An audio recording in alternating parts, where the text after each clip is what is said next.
all week, you want Nikki. to go and defund Israel? You want to Okay, give let me Taiwan address to that. China? I'm glad you brought that up. Go and give I'm going to address Russia? each of those right now. This is the false lies of a professional politician. There you have it. Under your watch, so the reality make America less safe. You have no foreign policy experience, and it shows. And you know what? The foreign policy experience that you all have shows in the pointless wars you've gotten into. I have to address that. In this video, we're going to go claim by claim and fact check what Vivek Ramaswamy said versus what Nikki Haley said in the Republican debate.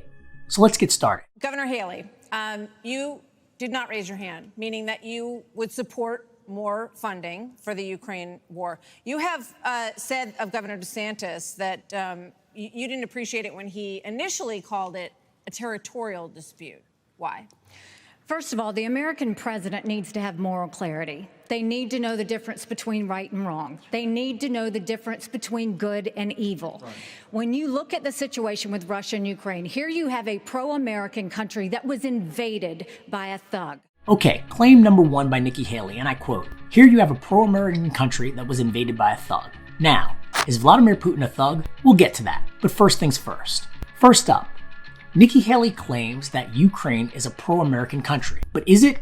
Sort of. Ukraine is pro-Western, and that was before the war. It is arguable that their explicit declaration of being pro-Western is exactly what got them into this war, and if you equate being pro-Western with being pro-American, then Nikki Haley is right. Let me explain. Ukraine had been a Russian client state with presidents elected by the Ukrainian people in name, but in practice selected by the Russian government and supported by pro-Russian or Russian oligarchs. It would be as if the French appointed African presidents, which they often tried to do. Ukrainian presidents, and thus Ukrainian policy, was basically the same as when a customer asked Henry Ford if he could choose the color of his Model T. "Sure you can," said Henry Ford, and I'm paraphrasing. "You can choose whatever color you want as long as it's black." Well, the Russian government said you could choose any president you want as long as he's pro-Russian. The Ukrainians, however, didn't want a pro-Russian president because they didn't want a pro-Russian economy. They looked west and wanted a Western-oriented economic policy, a trade policy that favored the European Union and, by extension, America.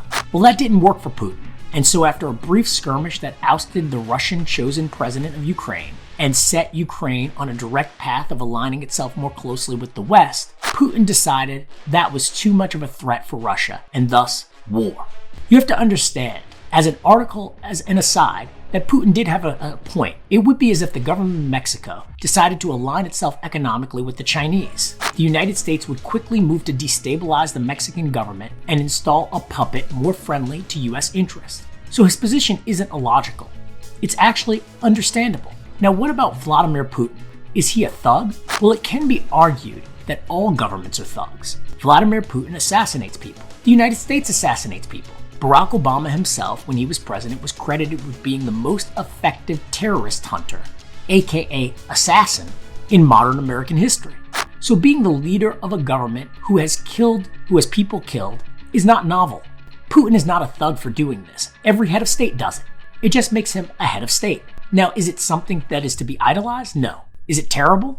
Is it something to be done to one's own citizens? Well, it has been, and it's a story as old as time. It was done in the Bible. Don't believe me? See David and Bathsheba. So it's an old story. But nonetheless, on this point, Nikki Haley is telling the truth. Ukraine was and is pro-Western, and thus pro-American country. So when you want to talk about what has been given to Ukraine, less than 3.5% of our defense budget has been given to Ukraine.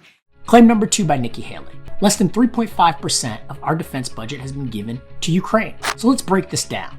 According to the Congressional Research Service, the bipartisan research arm of Congress that is used to basically answer factual questions that both the House and the Senate have, commonly known as the CRS, the United States has allocated and given Ukraine $48.7 billion in 2022 and 2023 combined. In 2024, Congress has allocated an additional $24 billion for Ukraine. So how much was the defense budget for 2022, 23, and 24? In 2022, the budget was $715 billion. In 23, the budget was $782 billion. And in 24, the military's budget is estimated at $842 billion. Wow! That means that the percentage of the military's budget for Ukraine in 22 and 23 was 3.3%. And the budget for Ukraine in 24 is projected to be 2.9%, which is an average of 3.1% per year. So here, Nikki Haley is right on the button. 100% true.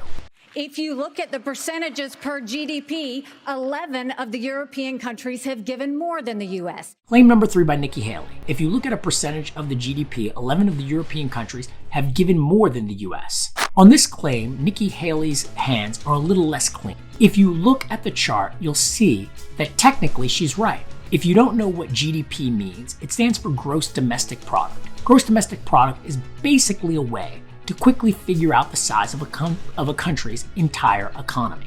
It is basically the monetary value of every dollar, euro, yen, or ruble created within that one country in a fiscal year. So it pretty much stands for the entire size of an economy. So when Nikki Haley says that 11 countries have given as a percentage of gross domestic product more than the United States, she's technically right.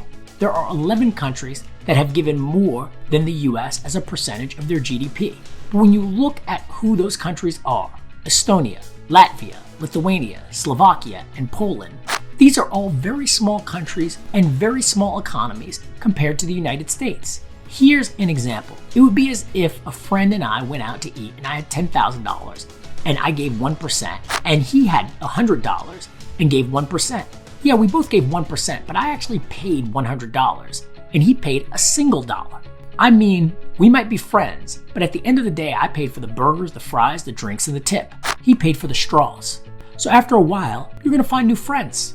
And this is the really disturbing part. All of these countries that are giving a percentage of their GDP that is larger than the US are all immediately threatened by Russia. Most are former involuntary members of the USSR and immediate neighbors to Russia. So it is arguable that they are helping enthusiastically, not out of alliance with the United States, but out of fear that they might be next. This is not allegiance out of alliance. This is allegiance out of necessity, which is no allegiance at all. If the only reason I'm dating my girlfriend is so that I can have some place to live, I may love her.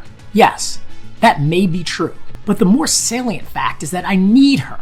So even if I love her, I need her more than I love her, so my professions of love and loyalty may ring hollow. The truly frightening point, and the reason why Nikki Haley's claim is sort of underhanded dirty truth, is the fact that if you read the names of the countries that are contributing more than the United States, you'll notice that none of them are the rich countries in Europe. You don't see Germany here, you don't see France, you don't see Spain, you don't see Italy. What you see are the smaller, newer members to the Western economic order. So while Nikki Haley's claim that others are sacrificing more than we are sounds true, it's really only, unfortunately, a half-truth. But what's really important is go back to when China and Russia held hands, shook hands before the Olympics, and named themselves unlimited partners. A win for Russia is a win for China. Nikki Haley's claim number 4. China and Russia shook hands and named themselves unlimited partners. On this, she's absolutely right. Now, there ain't nothing like video, so let's just roll the tape. We begin with two presidents who want the world to know that they are on the same page. Today, the leaders of China and Russia promised each other deeper ties with, quote, no limits. Vladimir Putin met with Xi Jinping in Beijing in a choreographed show of solidarity just hours before the opening ceremonies of the Winter Olympics. And they sent a message to the West as well, that they are unified in their opposition to NATO expansion. Nikki Haley's claim number 5. Vivek wants to give Ukraine to Russia. He wants to let China eat Taiwan. And he wants to go and stop funding Israel. Now let's roll the tape. You said 2 weeks ago you're in favor of freezing the current line of control, letting Russia keep the Donbas region as long as Ukraine would give up all attempts to enter NATO. That's Vladimir Putin's basic demand. There's evidence of thousands of Ukrainian children being kidnapped from those areas of Russian control. Murders, atrocities in that area. Isn't that just letting Putin win despite his war crimes? Andrew, you conveniently left out the most important part of the deal, which is what the United States wins out of it. That would only be conditioned on Vladimir Putin exiting his military alliance with China. The Russia-China military alliance is the single greatest threat that the United States faces today. Excuse me, that would be conditioned, you said, on Russia containing control of the land he has grabbed. So China is a whole other question. Yes. Let's move on. So there's a deal. Let's move on to China. It's not, Andrea, 1 second. This is really important to understand. I've proposed a deal There are two sides to the deal. Exit the military partnership with China. That's a crucial part of the deal that I would do. Please note, this video was taken before the first Republican debate. Now, it is to be noted that Ramaswamy does want to give pretty much all of eastern Ukraine to Russia. That is true. His price for that to Russia would be that they decouple from their alliance with China. But on the surface, Nikki Haley is right. He does want to give Ukraine to give about a third of their country to Russia. So this is true. However, what he never answers, and which he never asks him, which is a very salient point, is what he will do if Russia refuses to decouple from China. Will he then continue the war effort after offering surrender, leaving the Ukrainians to wonder about our commitment? So as for letting Russia take over Ukraine, yes, he does. He does with some caveats. But yes, this is largely true. As for Taiwan, this is Ramaswamy's stance. I'm being very clear. Xi Jinping should not mess with Taiwan until we have achieved semiconductor independence, until the end of my first term, when I will lead us there. And after that, our commitments to Taiwan and our commitments to be willing to go to military conflict will change after that, because that's rationally in our self-interest. That is honest, that is true, and that is credible. So yes, a resounding yes, he does want to let China eat Taiwan. And as for defunding Israel, now, it's not quite defunding. It's not defunding Israel in the way that Ilhan Omar has stated she would like to defund military aid to Israel. But rather, Ramaswamy wants to make Israel self-sufficient. And that is not a bad thing in a friendship sort of way. For example, if you constantly have to give money to a friend so he can be a part of your social circle, and then you encourage your friend to go back to school and get a job so that they can support themselves, that's a good thing. That's how Vivek Ramaswamy wants to defund Israel. He doesn't want to make Israel poor by just cutting off funding, but rather he wants to make them financially independent of the United States. Unfortunately, this is very naive, as foreign relations aren't friendship. The United States gains significant advantages from funding Israel. First of all, we get access to Israeli intelligence, which is some of the best in the world. Think about it. Have you ever heard the words Mossad and incompetence in the same sentence? You haven't even heard them in the same language. It would be as if the buddy that you give money to so he can go out for drinks is also a private investigator. And while you're buying him drinks and meals, he tells you invaluable information about your business rivals or possible issues with interpersonal relationships. You may never want that friend to be financially independent of you because the information he provides you is far too valuable. Next, providing military capability to Israel allows the United States to dictate the terms under which it can use that capability. Israel lives in a neighborhood where it is not a very well liked neighbor. Because it lives in this neighborhood, it can be aggressive or can be fast to retaliate. This was the case in the Israel-Egyptian war. Well, because Israel is essentially a client of the United States, when Israel decided to retaliate against Egypt, the United States had the leverage to broker a deal and the means by which to make sure Israel followed it. Because the United States has military technology that Israel wants, and to some extent vice versa, when Israel wants to attack Iran, the United States can limit the level of attack because of this leverage. So while Vivek Ramaswamy doesn't want to defund Israel in terms of leaving them out in the cold, his policy idea of making them independent is foolish nonetheless. It actually can easily be counter to the American interest he purports to protect. So is Nikki Haley right? Is he for defunding Israel? That's a half-truth. But it is, to her larger point, a stupid idea that's absolutely not in America's best interests. It is naive at best. So on this one, I'm going to give her 3 whole truths. We have to know that Ukraine is the first line of defense for us. And the problem that Vivek doesn't understand is he wants to hand Ukraine to Russia. He wants to let China eat Taiwan. He wants to go and stop funding Israel. You don't do that to friends. What you do instead is you have the backs of your friends. Ukraine is the front line of defense. Putin has said once Russia takes Ukraine, Poland and the Baltics are next. That's a world war.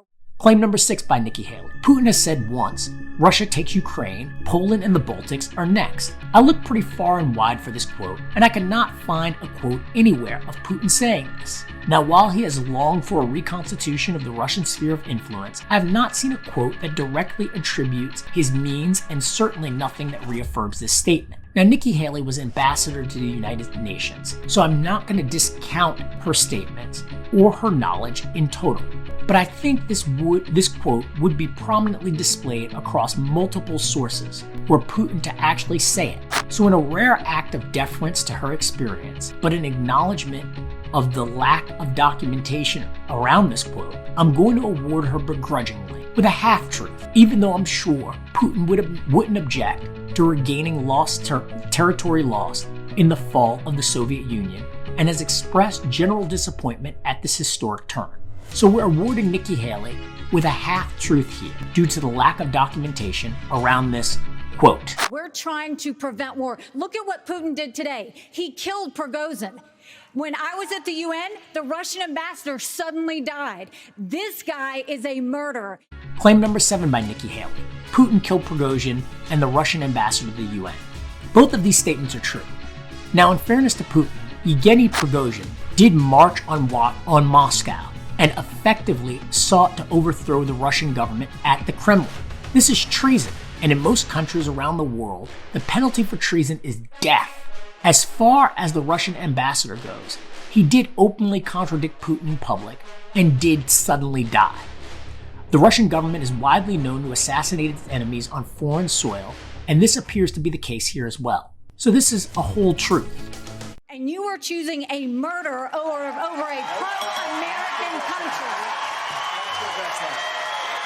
First of all, Mr. Ramaswamy, you have 30 seconds. Mr. DeSantis, Nikki, I wish you well in your future career on the boards of Lockheed and Raytheon. You know, I'm not on the boards of Lockheed and Raytheon, and you know, Boeing came off of it, but you've been pushing this lie. Claim 8 by Vivek Ramaswamy. I wish you well on the boards of Lockheed and Raytheon. Now, Nikki Haley responds here with outrage, and she certainly does not currently sit on the boards of major defense contractors, Lockheed Martin or Raytheon. But what he's getting at is not at all beyond the pale. What he's talking about is the revolving door between high-level government officials and the private sector. And if you look at the current boards of Lockheed Martin and Raytheon, you can see exactly what he's talking about. The board of Lockheed Martin is composed of 13 people, of whom 4 are former high-ranking government officials, 2 generals, 1 admiral, and 1 former White House cabinet member. If you look at Raytheon, it is only slightly better with 13 board members, 3 of whom are former high-ranking government officials. That means that between the 2 boards, a full 25% are from the government. Vivek Ramaswamy is referencing a term called the Iron Corridor, which refers to a direct pipeline between corporations with large portfolios of business in front of the US government and jobs for those high-ranking government officials who once made decisions affecting those portfolios, and therefore those corporations. It has been railed at time and again by good governance groups. It is part of what Donald Trump railed against in his previous presidential candidacy, where he spoke about draining the swamp. This seemingly incestuous web of relationships. It is well documented in a book called This Town by Mark Leibowitz, and Ramaswamy is referencing it to Haley's face. She reacts explosively to it because he is basically calling her corrupt to her face and on national TV. And politicians are very sensitive to that idea, but he is not wrong in his assumption. It is a time-tested formula, and he is correct in calling her out about the corruption endemic in the Washington to Wall Street culture. Here, Ramaswamy is awarded with one whole truth.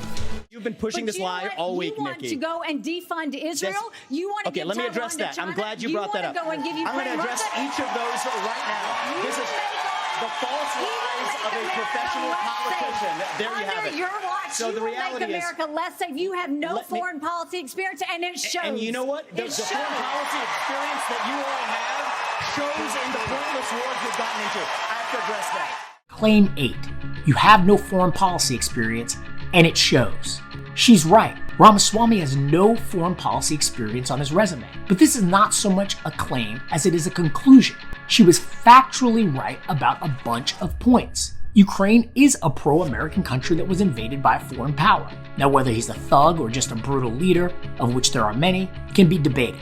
But she's right about Ukraine being pro-American and being invaded. She's right that America supporting Ukraine militarily is relatively cheap compared to our defense budget. She's slippery about the level of European support for Ukraine, but she is right that China and Russia are partners, and a win for Russia is a win for China in this instance. She's right that Vivek Ramaswamy does want to give Ukraine to China. He does want to give Taiwan to China. And while he doesn't want to defund Israel, he does want to make them independent of the United States, which would make the United States less safe. While she plays fast and loose with directly attributing to Putin the idea that he wants to roll right into Poland and the Baltics post-Ukraine, she's in no way, shape, or form wrong that Putin does long to reestablish the extensive subjugation of half of Europe in order to reestablish Russian dominance.